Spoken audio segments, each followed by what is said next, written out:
ফদলুস সিয়াম তথা সাওমের ফজিলত।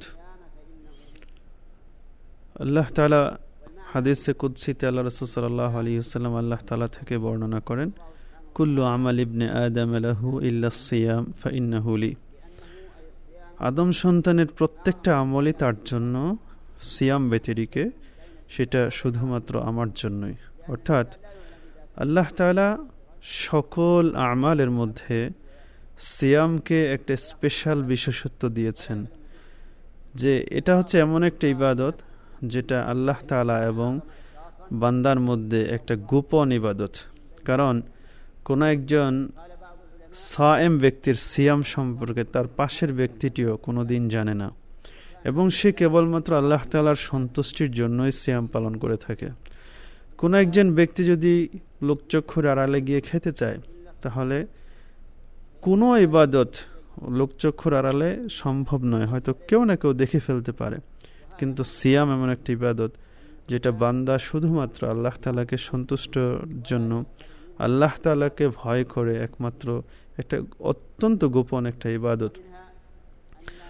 কিছু কিছু আলেমগণ এর অর্থ বলেছেন যে ফাইন্নাহু লি, যে সিয়াম শুধুমাত্র আমার জন্য। এর ব্যাখ্যায় যে যখন কিয়ামতের দিন বান্দার হিসাব নিকাশ হবে, তখন বান্দার জুলুমের কারণে তার সকল নেকামলগুলো একে একে অন্য কাউকে দিয়ে দেওয়া হবে। সেখানে সিয়ামটা আল্লাহ তাআলা কাউকে দিবেন না জুলুমের এই প্রতিদান স্বরূপ, কারণ আল্লাহ তাআলা বলবেন যে এই সিয়াম শুধুমাত্র আমার জন্য পালন করেছে। এর অর্থ এটাও হয়। আর একটা অর্থ কোনো কোনো উলামায়ে কেরাম বলেছেন যে প্রত্যেকটা আমল বনি আদমের আল্লাহ তাআলা 10 গুণ সওয়াব বাড়িয়ে দেবেন, কিন্তু সিয়াম এটার সওয়াব স্বয়ং আল্লাহ তাআলা দিবেন, এটা আল্লাহ তাআলা অনেক বেশি বৃদ্ধি করে দেবেন। কেননা এই সিয়াম সবরের যে 3টা ধরন আছে, তথা সবর আলা তাআতিল্লাহ, আল্লাহ তাআলার আনুগত্যের ক্ষেত্রে সবর, পাপাচার থেকে বিরত থাকার সবর, এবং আল্লাহ তাআলা বান্দার ভাগ্যে যা লিখে রেখেছেন সে ভাগ্যের প্রতি সবর। এই 3 প্রকারের সবর বা ধৈর্য এখানে অন্তর্ভুক্ত আছে। আল্লাহ তাআলার তাআত বা আনুগত্যের ক্ষেত্রে সবর হচ্ছে বান্দা অনেক কষ্ট করে সিয়াম পালন করে, অনেক সময় তাকে অনেক ধরনের কষ্ট পেয়ে বসে, পিপাসা পেয়ে বসে, অনেক দিন এমন হয় যে খুব খারাপ লাগে, তারপরেও সে আল্লাহ তাআলার সন্তুষ্টির জন্য সিয়াম পালন করে। অনেক সময় বান্দার যৌন চাহিদা সেটাও সৃষ্টি হয়, কিন্তু সে আল্লাহ তাআলাকে ভয় করে, আল্লাহ তাআলার আনুগত্য স্বরূপ সে এটা থেকে বিরত থাকে।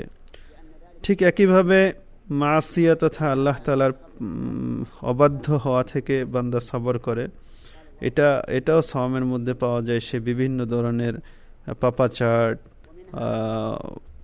খারাপ কাজ, মিথ্যা সাক্ষ্য, মিথ্যা কাজ, এগুলো থেকে সে বিরত থাকে। এবং সবর আলা আকদারিল্লাহ, তথা আল্লাহ তাআলাই তার জন্য সিয়াম নির্ধারণ করে দিয়েছেন যে সে সিয়াম পালন করতে হবে। সেটা গ্রীষ্মকালে লম্বা দিনই হোক, তাকে অনেক সময় অলসতা এইগুলো পেয়ে বসে, তখনও সে আল্লাহ তাআলার এই যে আল্লাহ তাআলা তার জন্য সিয়াম নির্ধারণ করেছেন, আল্লাহ তাআলার পক্ষ থেকে নির্ধারিত সিয়াম, সে এটা পালন করে এবং এক্ষেত্রে সবর করে।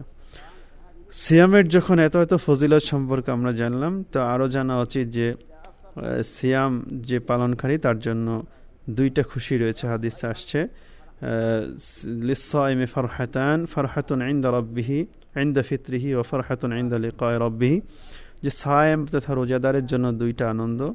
একটা হচ্ছে যখন সে ইফতার করে, ইফতারের সময় হয়, এখানে 2 ধরনের আনন্দ, যে সে তার মনে আলাদা একটা তৃপ্তি আসে, প্রথমত যে আমি আল্লাহ তাআলার একটা হুকুম, আল্লাহ তাআলার একটা ফরজ ইবাদত আমি সুন্দরভাবে পালন করতে পেরেছি, এটা একটা তৃপ্তি তার মনে আসে, এটা তার অন্তরে খুশির উদ্রেক করে।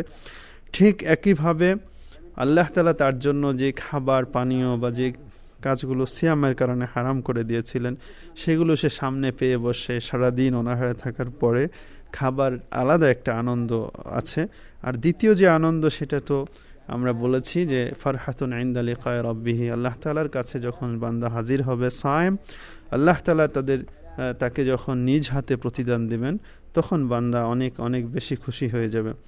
আর আমাদের জেনে রাখা উচিত আল্লাহ রসুল সাল্লাহ সাল্লামের কাছে যখন কোনো নিয়ামত আসতো, দুনিয়ার দিকে যখন ঝুঁকে পড়তেন, আল্লাহ রসুল সাল্লাহ সাল্লাম তখন বলতেন লব্বাইক ইন্নাল আইশা আইশাল আখেরা, প্রভু আমি হাজির, আখেরাতের জীবনই হচ্ছে সত্যিকার জীবন। বান্দা শুধুমাত্র আখেরাতের জীবনকে সুন্দর করার জন্য সিয়াম পালন করে, এটার ফজিলত অনেক বেশি। আল্লাহ তাআলা আমাদের সবাইকে সিয়াম পালন করার তৌফিক দান করুন, আমিন।